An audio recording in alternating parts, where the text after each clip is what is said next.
Buenas noches, familia.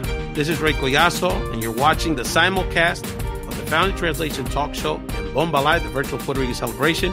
Thank you so much for joining us. We have a very multicultural show today. Lo doy idioma inglés español.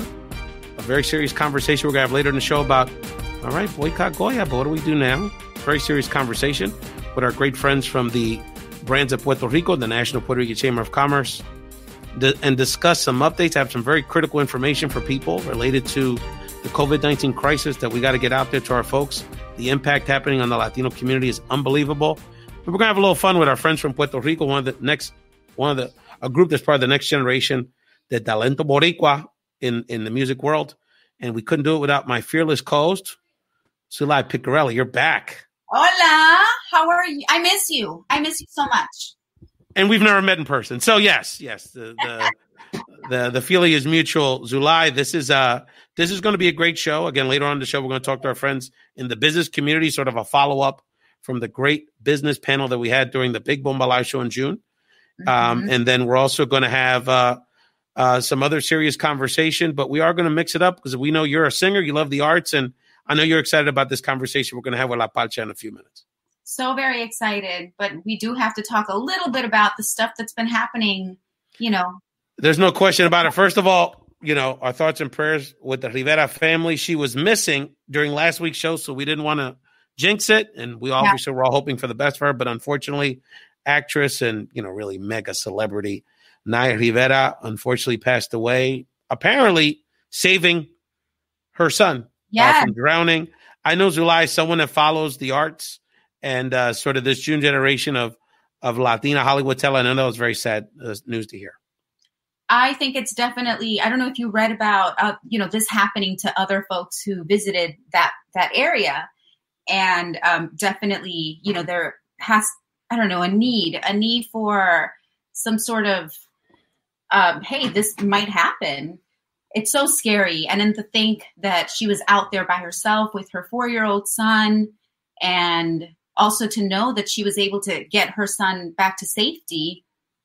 And then sadly, what happens. It's very sad. I mean, you can, honestly waste a lot of time theorizing what happened. Some people try to theorize maybe what her mental state was, sort of parking the car sort of in a weird spot in the middle of an empty parking lot, or child, trailing behind her at one point. You can try to read things, but the reality is, by all rights, someone that really, you don't know.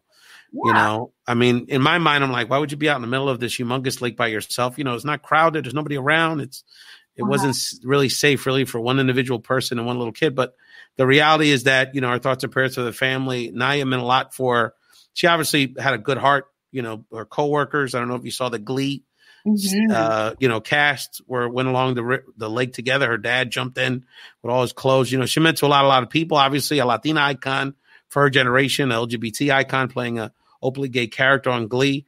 And someone that brought a lot of people together. She's multicultural and someone that had just a great career ahead of her and was a good mom. She really cared about her son. So, our thoughts and prayers for the family. We're, before we introduce a very special guest, Sulaih, what are we up to, month 5 of COVID? How is your family holding up at this point? How are the boys this summer? I know it's got to be driving them crazy. I don't know if you guys know this, but we got a puppy. So because we're not traveling, because we're stuck home, we thought it was the perfect time to welcome a new puppy to home. So we are breaking him in. He's only 10 weeks old. A Weimaraner. Have you seen Weimaraners? He's beautiful. But he ain't going to be a puppy much longer, my friend. They're humongous. He's huge. Like even now, his paws are huge. Shout out to my homie, one of my compadres, Danilo Rodriguez and his wife, Joanne Garst. They had a Weimaraner for 15 years or something. Their relationship was about this Weimaraner, and they moved to the Middle East and they kept it. That Weimaraner lived a good life. So that's why I know about those, that species. They're something. They're big. They're as big as greyhounds, girl. That thing's going to overtake your family in a minute. I can't wait. And then also we're planning for, possibly reopening of schools. So I understand that we are living with COVID now. So now how do we get through, the regular life through COVID? And that's, another conversation that we're having, going back to school a couple of days a week and then doing schooling from home, and what does that model look like? So let's see what happens. But yeah, the meme on that is I don't know if you saw it. It's a Kristen Wiig, the Saturday Night Live big comedic actress, where it's like, what do you think about doing online all day? What do you think about them going back to school? Like, there's no good option here. This is not a good situation. But we'll talk later. I have some information I want to share with people about this, specifically the impact on Latinos with COVID-19. We are getting a big brunt of it. But we wanted, as part of the Bomba Live tradition, this tradition we started last month, that we really want to make this platform a platform for this new generation of artists, particularly Puerto Rican artists, especially the ones coming from la isla de Puerto Rico. Queremos apoyar esta nueva generación de artistas y talentos boricuas, and we're really happy to have on the show a group that I'm really enjoying getting to learn about.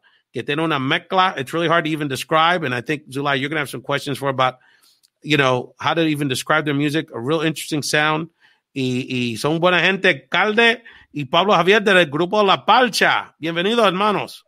Ahí está, muchísimas gracias, Rey. Gracias por recibirnos aquí. Muy agradecido. No, mil gracias. Un saludo a nuestra amiga Becky Boricua, que conectó a nosotros, y estamos aquí para apoyar en la nueva generación de talento boricua. Sulaih, I know you're really excited to get to learn about more about el grupo La Parcha, y ahorita, in a little bit, we're going to play some of your new music. So really excited. Mil gracias, hermanos, para compartir con nosotros esta noche. No, gracias a ustedes por la invitación. Estamos muy contentos de conocerlos y de ser parte de su programa. Un abrazo. Perfecto. Sulaih, take it away. Muy emocionada de que estén con nosotros en esta noche. ¿Y qué pasó con Gerardo? Nos falta Gerardo. Sí, Gerardo les manda también un abrazo y sus disculpas por no poder estar presente hoy. Tuvo unos problemitas técnicos, pero está aquí en espíritu y deseándonos lo mejor. Un saludo le enviamos.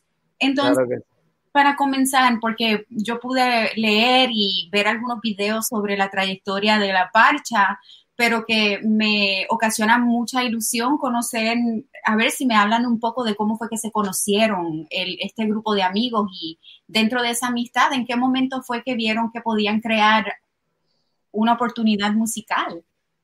Claro que sí. Pues mira, La Parcha se fundó hace 3 años, en el verano del 2017.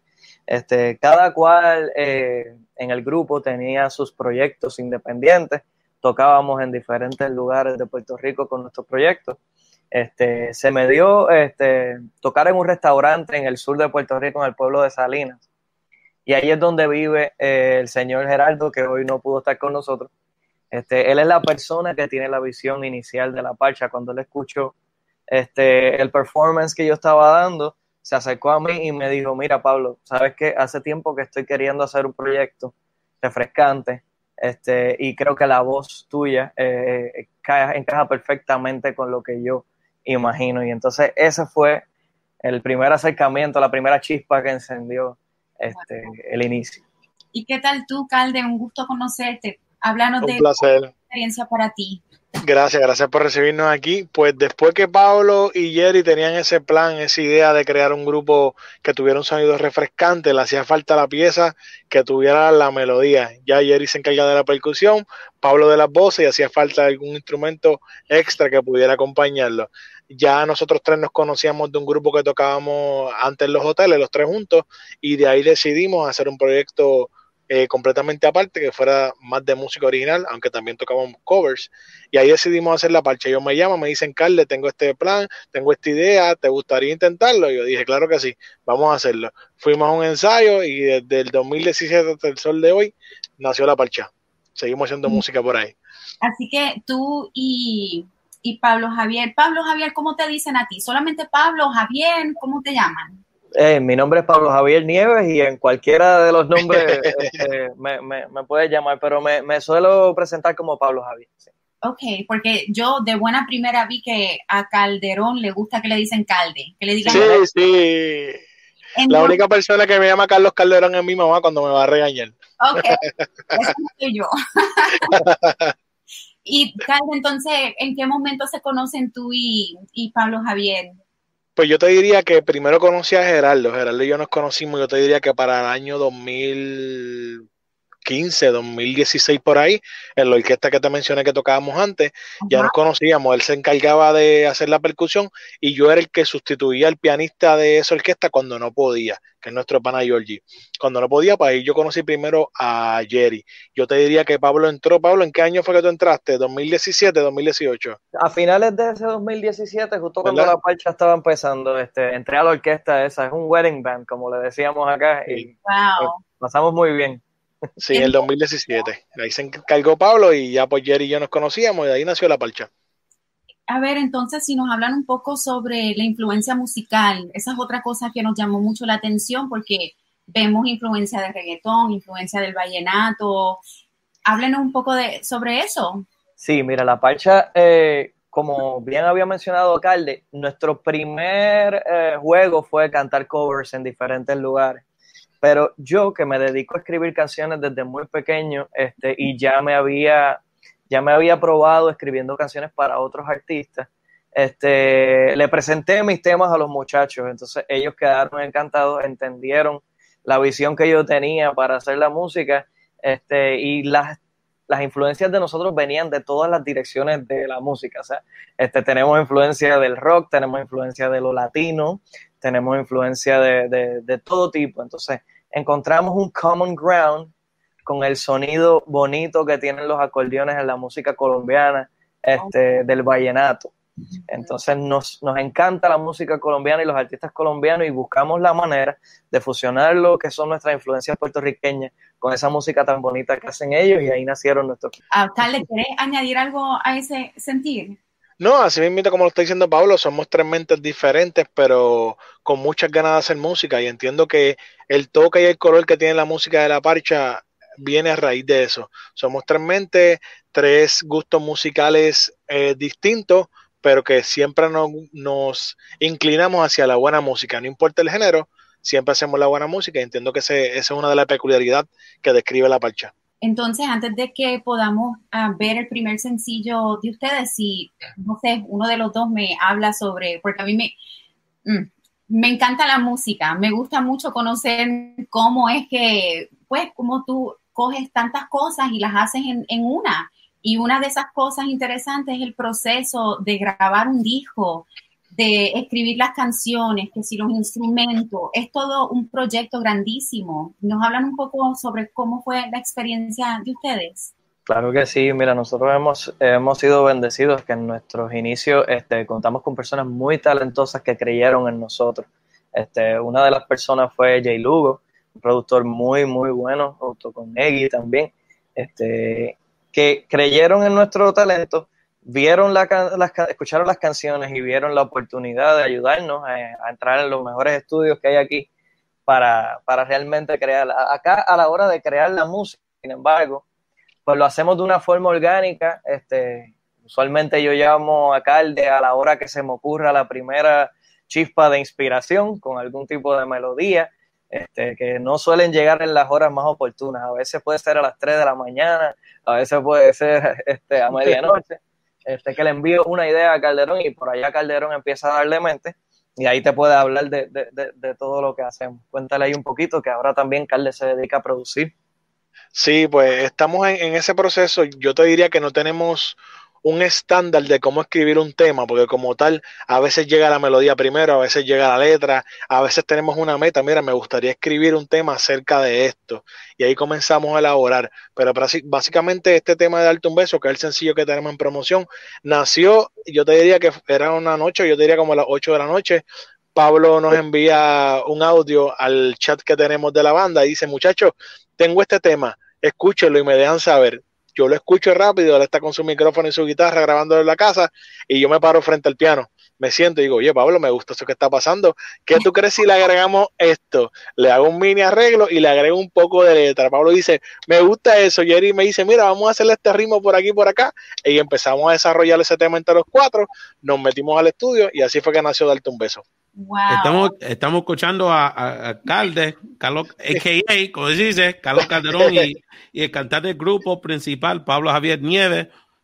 Primero, un saludo. Mi primo, él crió en Salinas también. Él vive en Calle ahora, pero un saludo a Omar González, que está mirando el programa. Es de parte del programa, el evento especial de Bomba Live en junio. Siempre un saludo a todos mis fans González de Puerto Rico. Y también yo tengo una pregunta, porque en esta época, obviamente, los artistas de Puerto Rico, de su generación, está un gran influencia en la música nivel global, mundial. Pero muchos son, como se dice, bien de la calle, tú sabes, la street vibe. Ustedes tienen un estilo más suave, más positivo, más pop, más para todas las generaciones en la familia.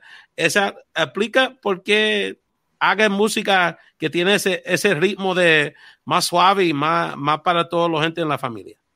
Yo creo que tiene mucho que ver, y nuevamente, saludos hermanos, que nuevamente gracias por tenernos.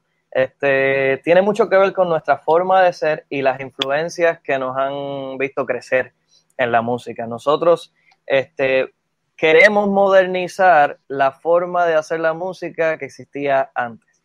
Nosotros queremos apelar a un grupo mucho más grande de personas y no queremos estar exactamente encajonados en el estilo que esté de moda. Yo soy una persona que, por ejemplo, se influencia mucho por la música romántica que se hacía en los 90, en los 80. ¿Qué clase de artista? ¿Hay ejemplos de artistas que tienen esa influencia en su grupo? En mi caso, que yo soy el romanticón del grupo, pues escuchaba mucho los baladistas clásicos como Luis Miguel, Cristian Castro, Fonsi en sus inicios, ¿ves? Y de ahí nace la mayoría de la inspiración de mis letras, de escribir canciones de amor, ¿verdad? Entonces, estos muchachos que me están ayudando en el desarrollo de mis temas le están dando otras influencias que son ya los ritmos un poco más vivos, ¿verdad? Calderón es un experto creando pistas de música con ritmos sabrosos, ¿verdad? Entonces ahí van dándole esos distintos sabores, pero siempre queremos tener una letra positiva, queremos tener un mensaje que lo pueda consumir la familia, el pequeño, el grande, tenemos esa visión. Es smart, because mucha gente de varias generaciones, por ejemplo, había mucho en esa época de Willy Colón y esa generación de salseros, los artistas boricuas como Willy Colón, que incorporated the Colombian rhythms como cumbia y con Cheche Colé en esa generación. They were the ones that got ahead. También artistas como Nicky Jam y los boricuas que tienen ese sabor que tiene la influencia de Sudamérica. That kind of put you ahead of the game. Sulaih, I know you've been really enjoying getting to learn about La Parcha. I have a question for you. La Parcha to me feels very connected to the kind of music you like. And también, Sulaih canta también. She's also a singer. So I'm curious, Sulaih, ¿por qué le gusta? I know you like La Parcha. What do you like about La Parcha so much? Exactamente de lo que estábamos hablando justo ahora, que no es una música que es solamente para un grupo de personas. Es algo que podemos recomendarle a la abuela, al chiquito y a los de mi edad también. Y eso es lo que me atrae mucho, que como dice Pablo Javier, es un mensaje positivo, nada negativo. Y right now estamos about positivity and good vibes only. Gracias, qué bueno que piensas igual que nosotros en ese sentido. Sulaih, me gustaría escucharte cantar. Tenemos que cantar. Sí. I think that's an excellent idea, Sulaih. We're not putting you on the spot, but you got an audition right here. Sulaih, ¿quieres cantar algo? No, en serio. Claro que sí. Oh my gosh, you put me on the spot. Yes, we did. Okay. Yes, we did. You can. While you get ready, saludos. Tenemos aquí, obviamente, fanáticos de La Parcha, José Vigo. Dímelo, Calde, estilo boricua ahí. Marangeli Merced, saludos. María, un abrazo. Estaba con ustedes, bienvenidos y saludos a todos. Sasha de Tampa ahí. Saludos, tenemos muchos saludos y mucho amor para el grupo La Parcha aquí en Bomba Live. So Sulaih, we gave you a minute, girl. So you ready? Of course, yes. No pressure. Algo light y cómico. No sé si se conocen esta canción de la Sonora Dinamita. Ajá. Había una vez en mi pueblo un matrimonio, rubio como la mantequilla. Yo puedo dar mi fe y mi testimonio, que lo que digo no es ninguna mentirilla. Del matrimonio nacieron 9 hijos. 8 salieron rubiecitos, yo lo vi, a mí nadie me lo dijo, que el 9º resultó ser bien negrito. El marido soportó por muchos años, pero a la larga el silencio le hizo daño y decidió confesar a su mujer. Y si se la saben, me siguen, ¿sí? Y lo que digo ustedes van a ver. Ahí está.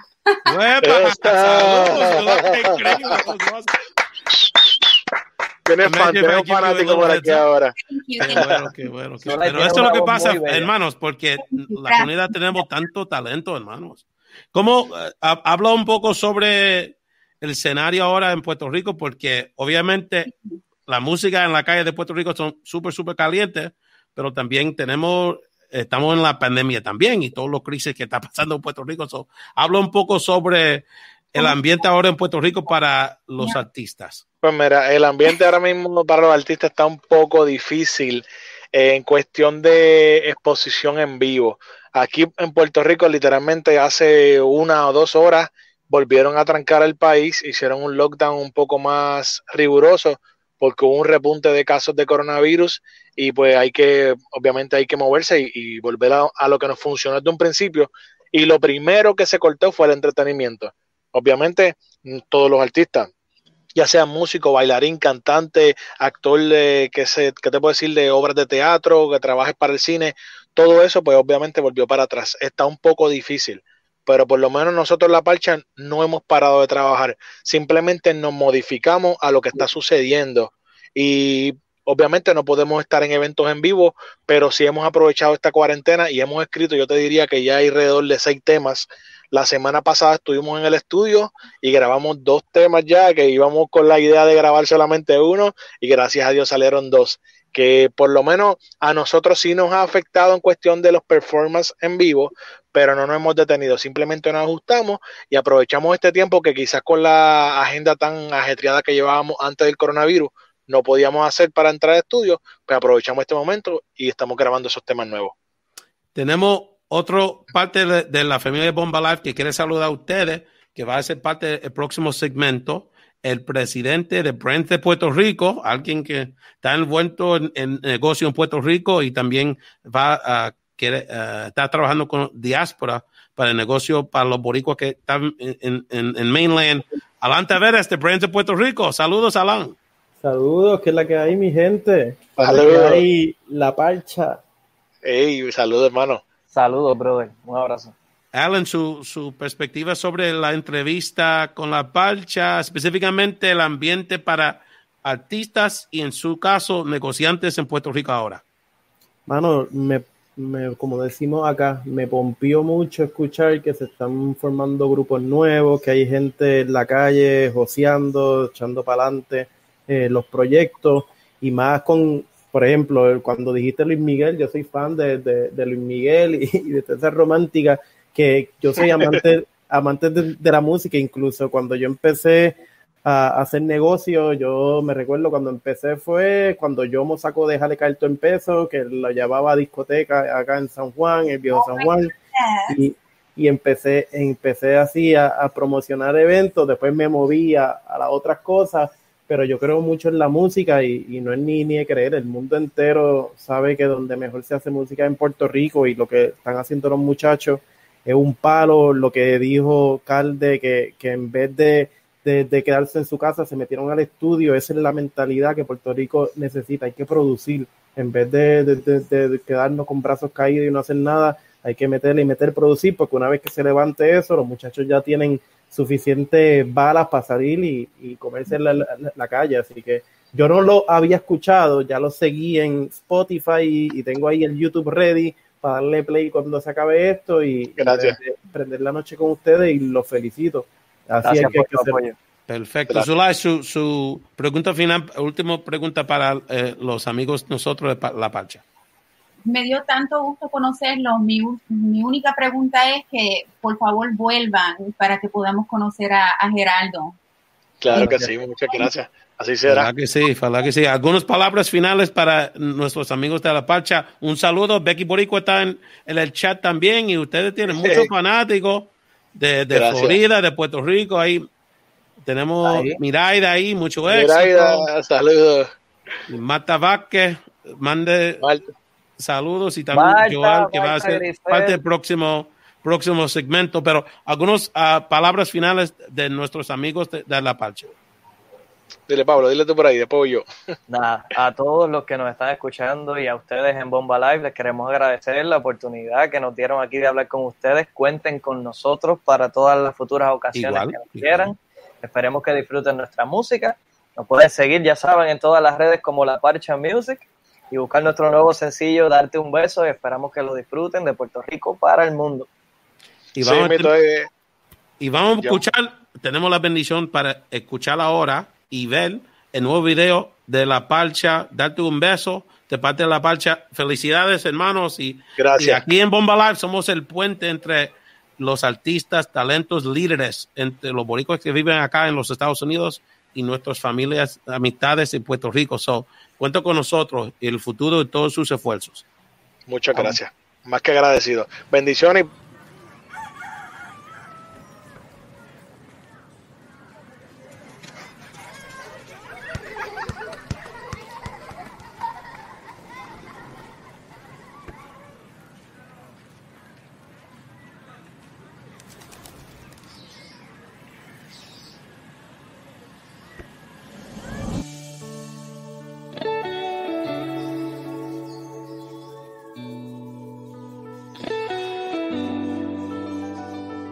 Quiero que tú te enteres de que te extraño.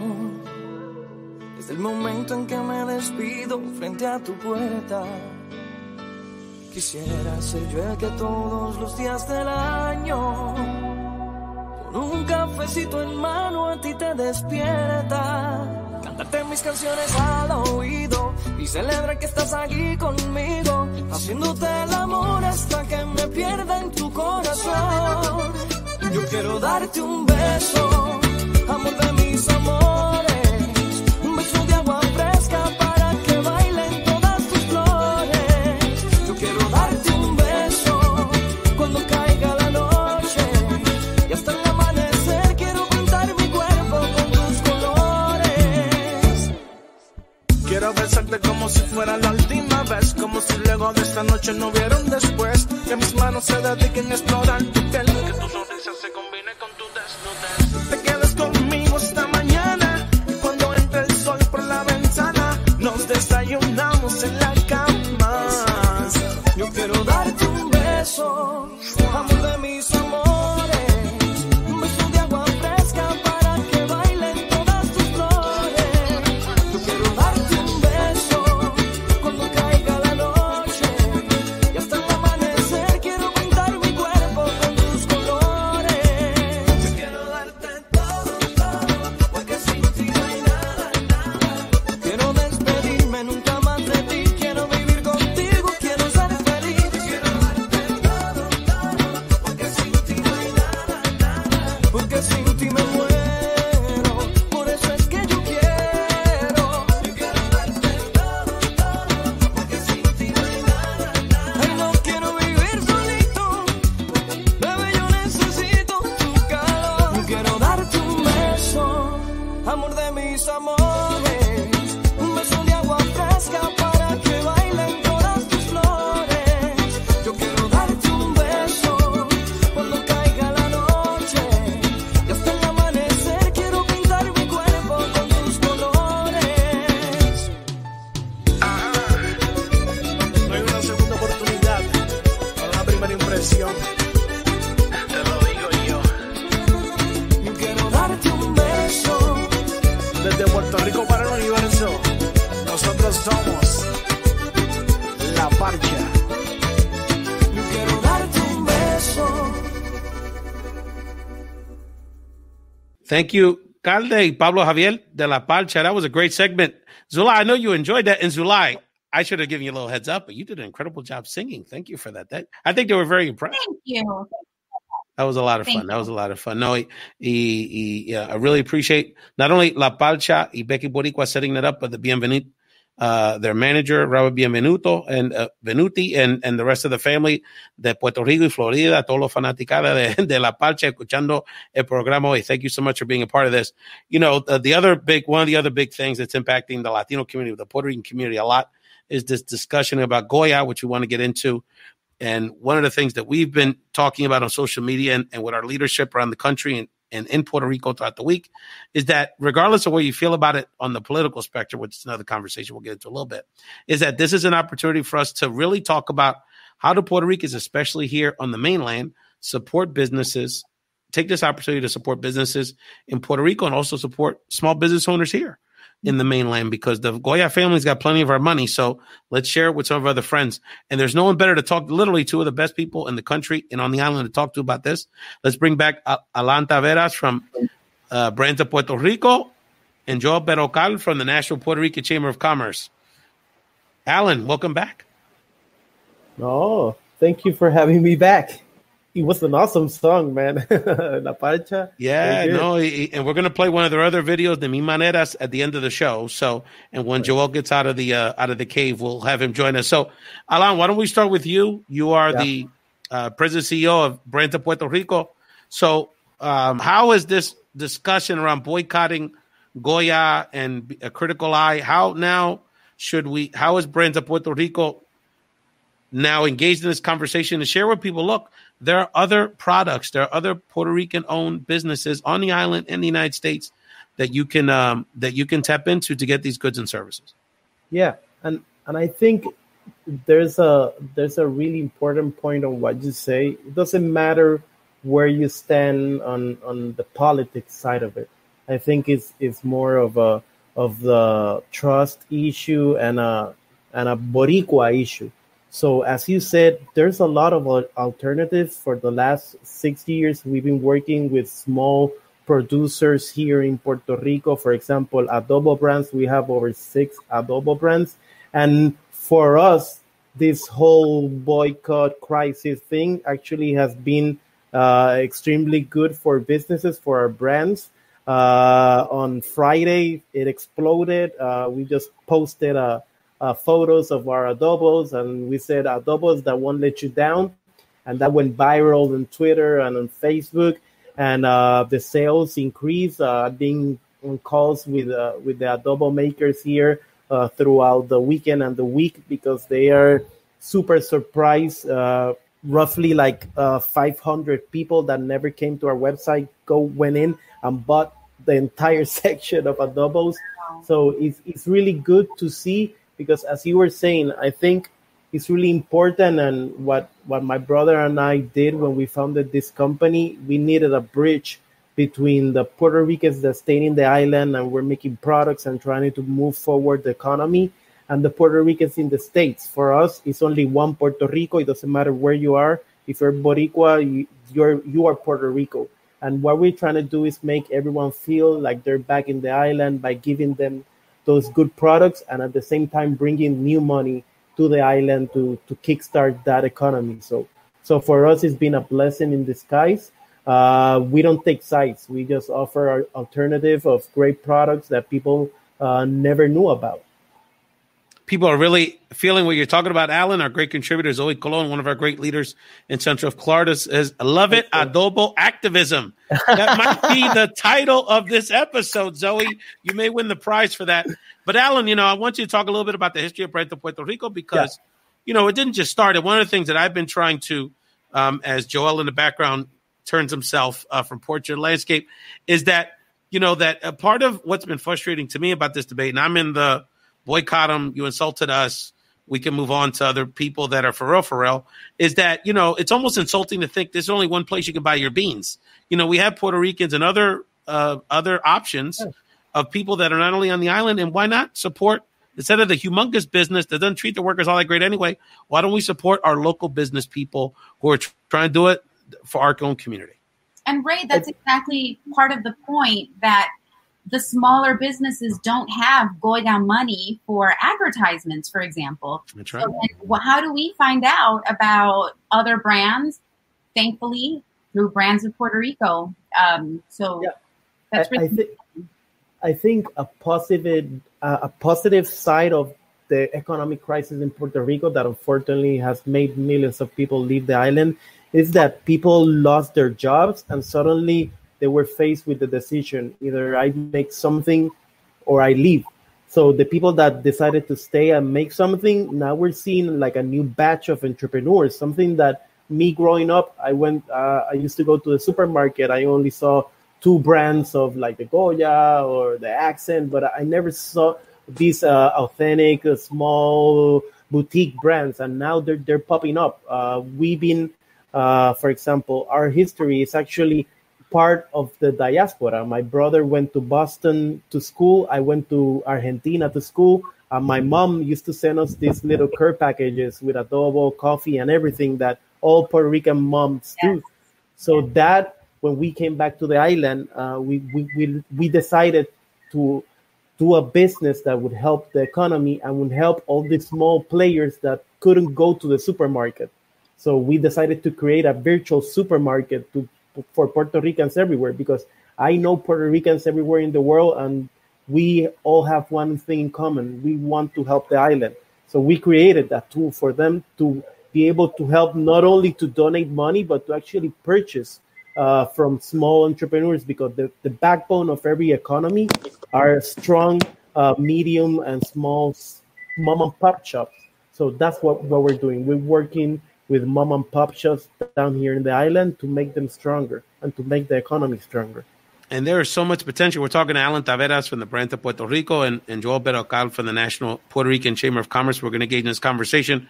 Alan, to your point, and because of the post-Hurricane Maria, unfortunately, and the other crises that impact the island, our diaspora is more disparate than ever before.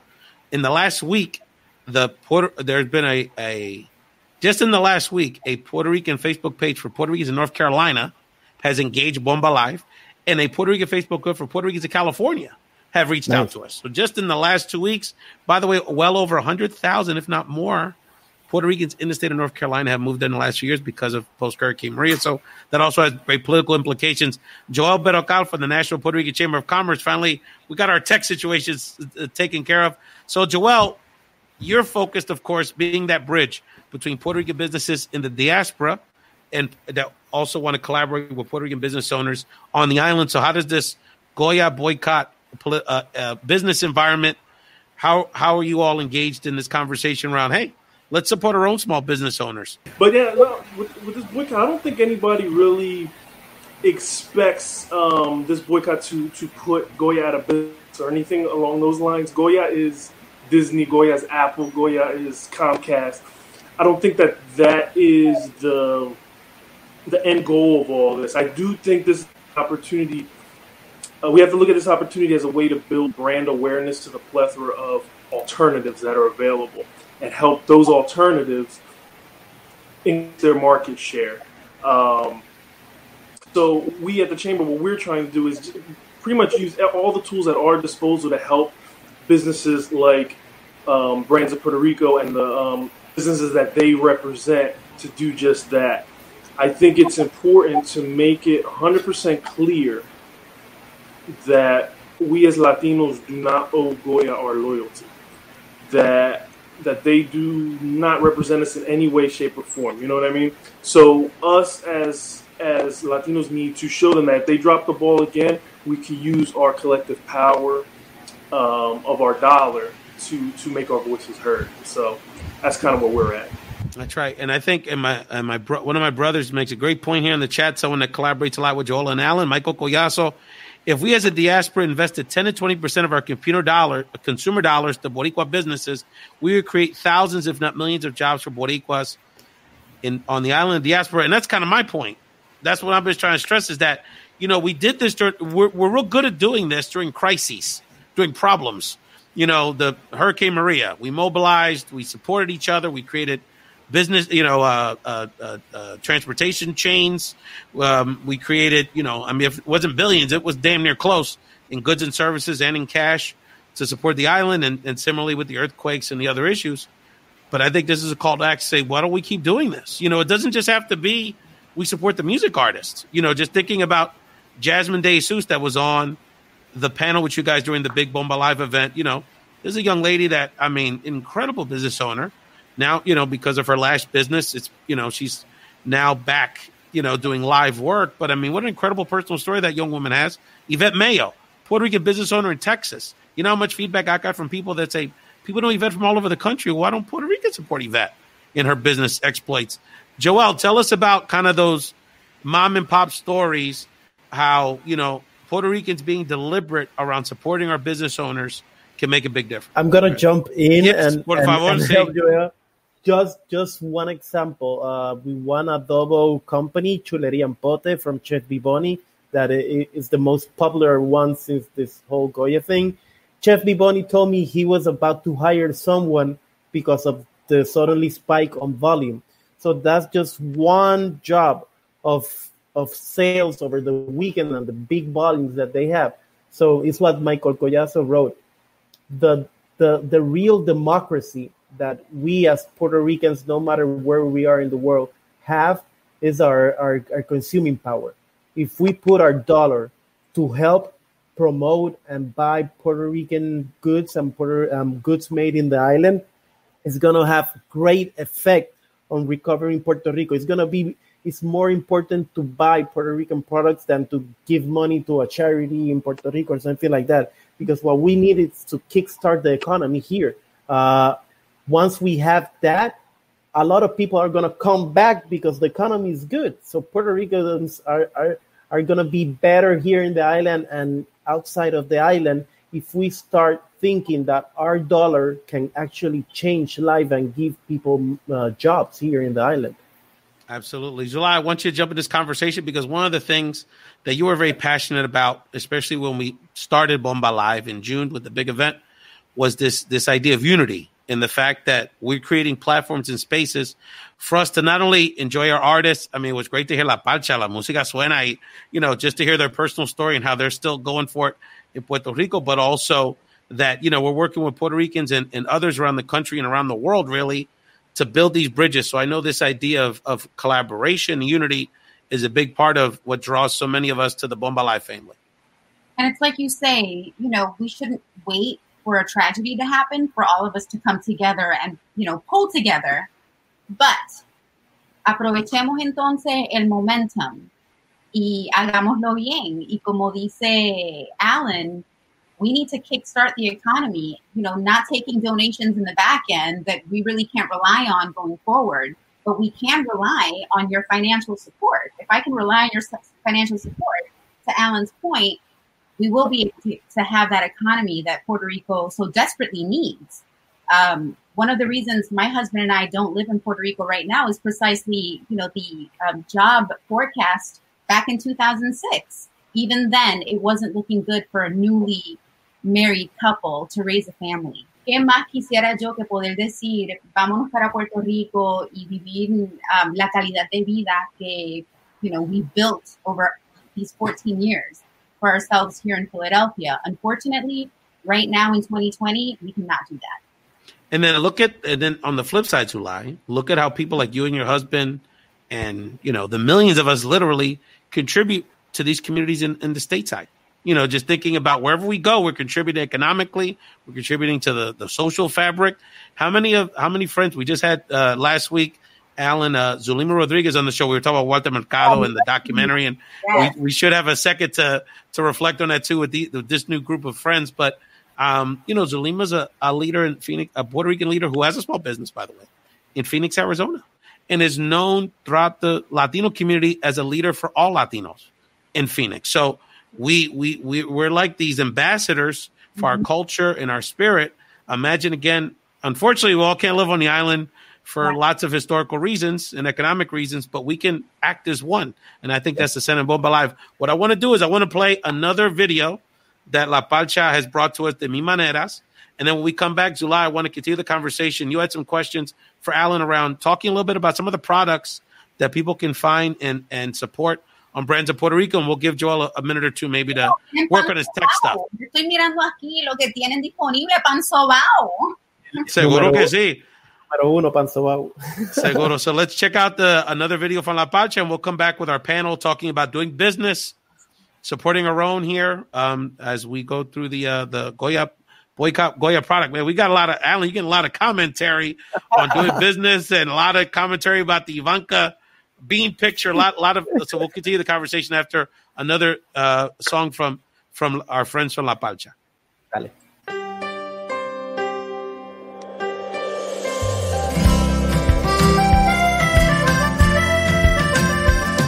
Hay amores que no pasan de una noche, aparecen y se pierden como gotas en el mar.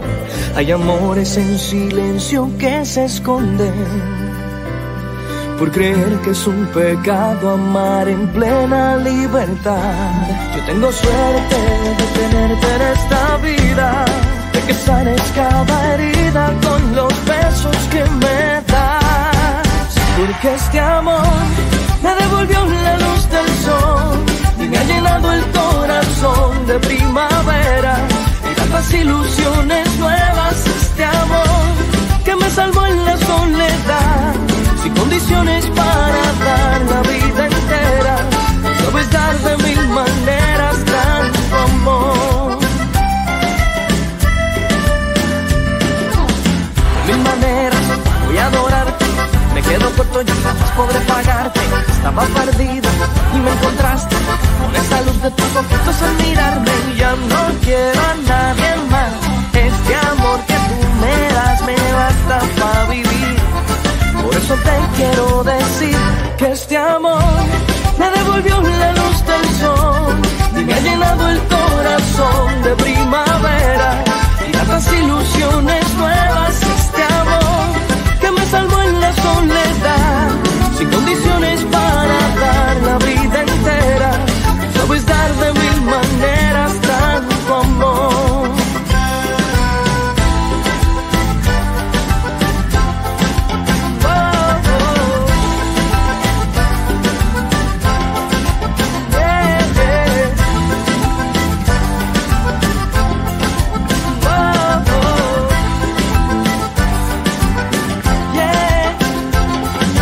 Suerte de tenerte en esta vida, de que sanes cada herida con los besos que me das. Porque este amor me devolvió la luz del sol y me ha llenado el corazón de primaveras y tantas ilusiones nuevas. Este amor que me salvó en la soledad, sin condiciones para dar la vida entera. Sabes dar de mil maneras tanto amor. Sabes dar de mil maneras tanto amor. Sabes dar de mil maneras tanto amor.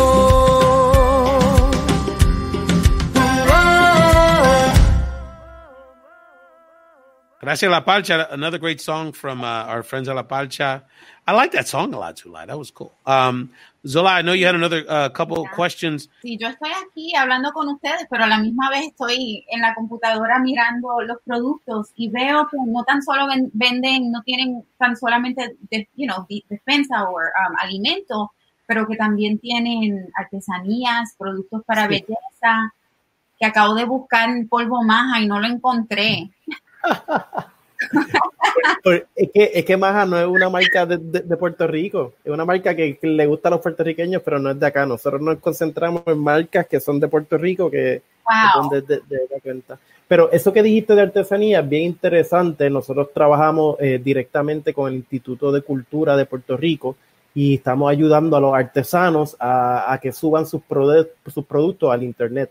¿Por qué? Porque vemos que los puertorriqueños, nuestros hermanos en los estados, están buscando artesanía, libros, que sí, t-shirts con diseños de Puerto Rico, y lo que nosotros construimos en brandsofpuertorico.com es un sitio donde todo el mundo que le gusta Puerto Rico, que tiene familia puertorriqueña o que nació en Puerto Rico y se pueda sentir como en casa y puedas comprar tu pan sobao, pero también una cadena con la isla de Puerto Rico, ¿sí?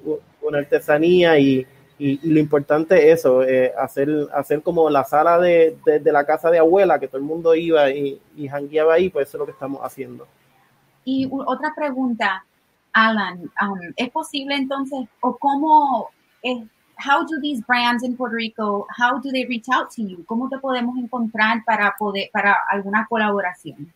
Claro, nos pueden buscar por todas las redes sociales, Brands of Puerto Rico. Queríamos un nombre que fuera bien fácil para que todo el mundo lo entendiera.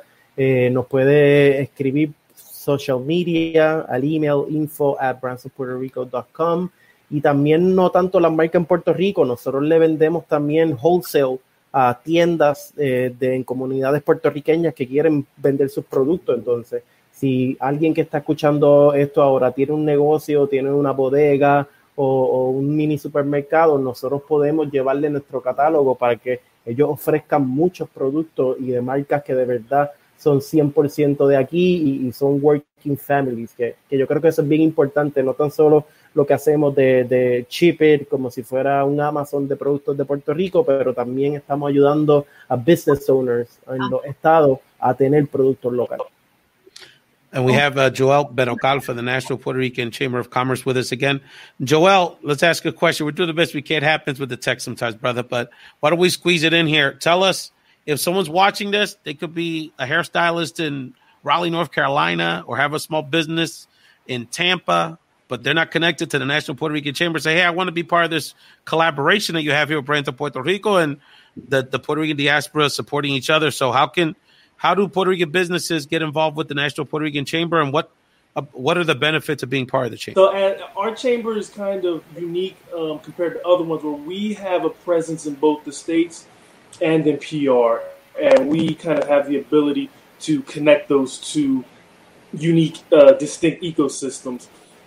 So if anybody is looking, they could always reach out to me via our social media or our website, nprchamber.org. And kind of how we deal with businesses, especially with our main focus has been the businesses on the island, because we're able to connect them with our vast network throughout the United States, because we've recently became members of the U.S. Hispanic Chamber of Commerce, which is the largest Hispanic chamber in the United States. And we've kind of become their arm in Puerto Rico, their presence in Puerto Rico. So through them, we're able to give access to businesses in Puerto Rico, access to 200 chambers throughout the United States and over 4.7 million businesses. So that's access to business and other chambers that they otherwise might not have access to. So that's kind of something there. But basically how we work with the business, we kind of take it on a case-by-case basis, where someone like Alan and his business tells me specifically what they're looking for as they're expanding to the United States, and we help them accordingly. Luckily, we have the resources and capabilities to help in almost any way. But no business is too small or too big for our chamber and what we're trying to accomplish. We have people and the resources to help anything you're trying to accomplish and grow in your business. So, like I said, you can go to our website. If you're a small business, we kind of overhauled our small business membership. So we have a great introductory rate. It's completely tax deductible because of the structure of our entities. So check out our website, check us out on social media, and I'd be more than happy to provide any more information if anybody's interested. I'm going to ask Alan, Joel, and Sulaih to just give me a moment, because I want to provide people before we wrap up the show, because on the COVID piece, there's a study that just came out today. I thought it was very important to share with people. We're going to hear from Sulaih and the rest of the crew in a moment. You're watching the Founding Translation of Bomba Live simulcast. People really engage or really appreciate the engagement. A lot of people have a lot of strong opinions about the Goya boycott. Keep it coming. We're certainly with that here. Nobody, as Joel said earlier, nobody's owed our money. And, there's plenty of ways we can have our voice heard economically, socially, politically. And by the way, support Puerto Rican businesses and other small business owners, whether they're on the island or throughout the diaspora. But I wanted to share some information. As many of you know, I'm the National Political Director for Unidos US, the nation's largest Hispanic civil rights organization. And we came out with some information today, basically talking about the impact, the disproportionate impact of COVID-19 pandemic on the Latino community. And I just wanted to share this, is that there's many statistics, that one of which is so stark, which is you're 3 times more likely, if you're Latino, to know someone that's been impacted health-wise by COVID-19 than the general population. And I just want to give a stat around one of the reasons that's that that's the case is that we're the frontline workers of this country. And I just wanted to put the statistic up here. A fifth of utility and transportation workers, 15% of frontline workers, 15% of pharmacy and drugstore workers, the people that are on the front lines of servicing us throughout this entire pandemic is the Latino community. Only 15% of Latinos had the privilege of being able to work from home. So that means either we were getting laid off disproportionately, which we have been, and we still are, or we've been forced to work and have made some very difficult decisions around, do I go to work to help my family, or do I stay home to protect my family? And that's one of the things, as this discussion around reopening the economy and reopening our schools continues, I want people to understand that, there's people making decisions about putting us in the front lines because they don't have to be on the front lines. The Republican National Convention is supposedly still going to happen in person in Jacksonville, Florida in a few weeks. And many of the most prominent national Republicans said, you know what, I'll do my address on video. So they're dictating if you can go back to school or you can go back to work or your kids can be on the front lines. But they're not doing it for themselves. So I just wanted to make sure that people understand that the COVID-19 crisis is not going away. Fam, we're smart people. If you don't got a cure, we got to protect ourselves. And, if and when a vaccine takes place and how affordable and accessible it is to the Latino community is another conversation. We'll have that many times. But the bottom line is don't let rhetoric, don't let political nonsense impact your brain and your thinking, because people are making decisions to put you and your family on the front lines, not to put themselves on the front lines. Let's get back to the discussion as we wrap up this episode of the Bomba Live Found in Translation simulcast with Sulaih Picorelli, Alan Taveras, and Joel Berrocal. Before we get to your final thoughts, really quickly, I want to get your thoughts about Walter Mercado. This has been a phenomenon. We had a wonderful conversation with Zulima, Mayra, and Marangeli about the impact of that documentary. So, Sulaih, I'm sure you saw it, but I know that this conversation around Walter is very fitting and puts a smile on people's faces in the middle of a pandemic. He really does. He really did. And I'm not done with the documentary. I haven't had a lot of time lately to sit down and watch, an hour and a half long. I don't know why. Maybe the dog. But yes, Walter was one of those people that you just heard on the TV, en la sala de tu casa, o cuando ibas a visitar a la tía o a la abuela. And his voice was so soothing. Y yo creo que eso era como que lo que te atraía. It was a soothing presence. He wasn't, he was always so positive and so loving. So I can't wait to finish it. De perspectiva de alguien que vive en Puerto Rico, Alan, sus reflexiones sobre the documentary de Walter Mercado and his global influence. And I knew Walter was big, but after seeing that documentary, wow, he's huge, like in Brazil and El mundo Europe. Entero, hermano, Asia, todo. But something really, really, really important, if you saw it, you guys need to read the contract. Never sign something without reading it. Don't give up the publishing. You're right about that, Alan. You're right about that. Obviously, Walter teaches us that our influence goes. We don't understand how much of an influence we have amongst our family, our friends, and then of course this platform. I'm amazed by the emails and the social media I get talking about all of you guys. Saying, where do you know these people? I want to connect with Yvette. I want to connect with Sulaih. I want this person back on the show. This person was really inspiring to me. So we want to continue to have this platform to not only share this talent that we have in our community, but really have these conversations entre nosotros. Like, how do we collaborate in a way that we can take this to the next level to build bigger platforms? Yes. Because, look, Chef Vivoni, I want to have him on the show, Alan, because he was featured earlier on in the Major Bomba Live show through our film group. And, there's so many of these interconnections. A lot of us kind of know each other in the leadership space, and there's just many more ways you can collaborate. As we wrap up this edition of the show, Joel, just your final thoughts from the perspective of the National Puerto Rican Chamber of Commerce on this conversation. Post Goya, how do we take this opportunity to support our small businesses and build the economy of the Puerto Rican diaspora in the island of Puerto Rico? Well, first thing, I got to say something about Walter Mercado. Okay. It didn't matter. It didn't matter if it was OJ being chased, whatever. When Walter came on, that was the time you had to be quiet. It's time to listen. So that was just a good memory. I didn't get a chance to watch the documentary yet, but from what I've heard about it, it just gives you a new perspective of the guy. Really He's a larger-than-life personality, so I'm looking forward to checking it out. But overall, I think something that we're really trying to do is just build awareness to these brands. I mean, people don't understand what's out there, you know. Kind of what we had talked about is with the whole Goya thing is that people thought it was the only option, and that's why they had that loyalty to it, because it's all they know. So here at the Chamber, I know Alan at Brands, and me and him have a lot of stuff, you know, that moving forward that we plan to do to build awareness to the alternatives that are out there. So just be open to trying something different. Support local business, and you know, do a little research. You know, see what's out there, you know. So that's most I can say. And again, just to follow us, go on NPR Chamber, social media, Facebook, our website. Check us out. Alan, your final comments, y si quieres explicar algunos comentarios en español para la gente que está escuchando de Puerto Rico y está escuchando en español. Claro, nos vamos en español. Creo que es bien importante que entendamos que somos uno. No importa si tú estás en los estados o en qué estado estés, o si estés en Puerto Rico, somos uno y tenemos que cuidarnos como familia, porque si algo nos ha enseñado los últimos años, específicamente desde María para acá, es que no tenemos a nadie si no somos nosotros. Cuando dio María, quien sacó la cara por Puerto Rico fueron los boricuas que están en los estados y los tenemos. Entonces vamos a empezar a entender el poder que tenemos en las cosas que compramos.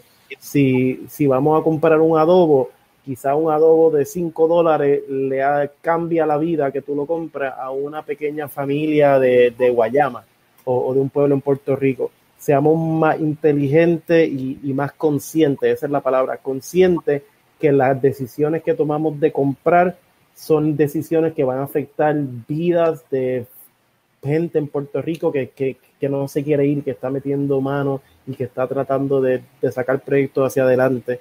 Gente como Joel, gracias porque te importe Puerto Rico y ustedes. Esta es la segunda vez que estoy en el show. Ya yo me siento que soy parte de esto. Ya seguro, parte de la familia, seguro. No, pero de verdad, gracias por darnos una voz. Mucho de lo que se escucha de Puerto Rico afuera, ay bendito, Puerto Rico está chavado, Puerto Rico es un huracán, pero gracias a programas como los de ustedes, pues la gente se entera que hay gente que está aquí, que tiene orgullo, que está haciendo sus compañías y que quiere echar para adelante. Así que gracias y vamos. Hay que seguir trabajando unidos y seguir elevando esto, que esta plataforma sea más grande.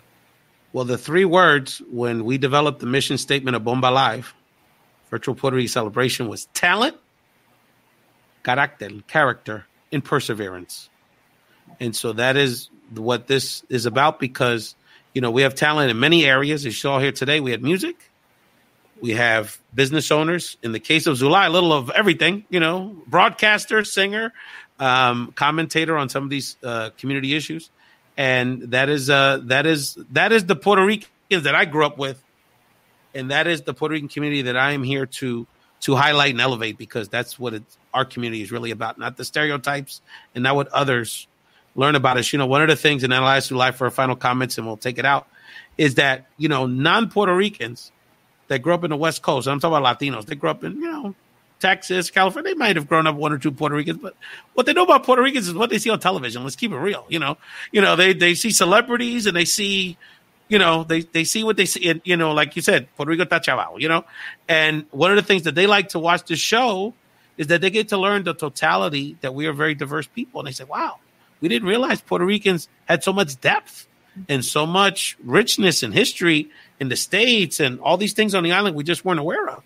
So that is a lot of non-Puerto Ricans enjoy learning about our community as much as we do about learning our own community. So Alan Taveras from Brands of Puerto Rico, we're going to keep working with you, support you 100%. Yeah. Joel, you know, you're my little brother, so you know, I don't got a choice. I got to help you, whatever. With the National Puerto Rican Chamber of Commerce, all jokes aside, a great leader in his own right and a great friend. Sulaih, this was really encompassed what you like about the show, because we got to talk about some serious issues entre nosotros, and we also got to sing and have some fun with La Parcha. They were a lot of fun. And I don't know if you noticed in the comments, but even my mother threw some shade in there. I'm going to post that up there para que vean. So, en español, mami. I didn't know that was your mother. Dios lo bendiga. Noemi. No, she's always welcome. So Sulaih, thank you so much. We're going to take it out how we started. Date un beso. We're going to play the video again from La Parcha. Again, thank you so much. Mil gracias, familia, for watching and enjoying the Found in Translation Bomba Live simulcast. Support your Puerto Rican business owners on La Isla. My box is coming. So what I did was, Alan, is because I didn't know the difference. I bought every brand, one of every brand. My wife's going to test all of them, and then we'll keep ordering the one she likes the most. So my box so on the show next week, I'll show my God how to prove to you that I made my order. We're going to keep supporting you and Joel 1,000%. Enjoy the Date un Beso, el video nuevo de La Parcha, and have a wonderful week.